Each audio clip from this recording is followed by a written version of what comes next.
ఒక యజమాని కుక్కతో ఇలా అంటాడు, నువ్వు చాలా నమ్మకస్తురాలివి, నీలో చాలా విశ్వాసం ఉంది, కానీ నీలో 3 లోపాలు ఉన్నాయి. అలా ఎందుకు చేస్తావో వాటికి సమాధానం చెప్పు.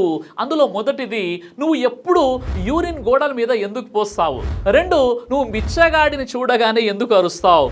3, నువ్వు రాత్రిపూట అరిచి అరిచి ప్రజల యొక్క నిద్ర ఎందుకు డిస్టర్బ్ చేస్తావు అని ఆ కుక్కతో యజమాని అడుగుతాడు. దానికి కుక్క యజమానితో, నేను నేల మీద యూరిన్ చేయకుండా గోడల మీద యూరిన్ చేయడానికి గల కారణం ఏంటంటే, నేల మీద ఎవరో ఒకరు ప్రార్థన చేస్తూ ఉంటారు, నేలను పరిశుభ్రంగా ఉంచడానికి గోడల మీద యూరిన్ చేస్తాను అని కుక్క అంటుంది. ఇక రెండవది, నేను బిచ్చగాడిని చూడగానే ఎందుకు అరుస్తానంటే, అతను దేవుణ్ణి వదిలేసి మనుషులతో అడుక్కుంటున్నాడు, ఏదైనా పని చేసుకొని బ్రతకొచ్చు కదా అని నేను అరుస్తూ ఉంటాను.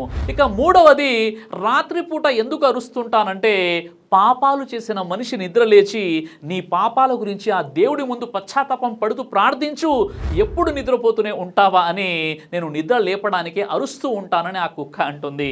కాబట్టి మంచి ఎవరు చెప్పినా తీసుకోవాలి, ఎక్కడి నుండి వచ్చినా తీసుకోవాలి, మంచిగా బ్రతకడం నేర్చుకోవాలి.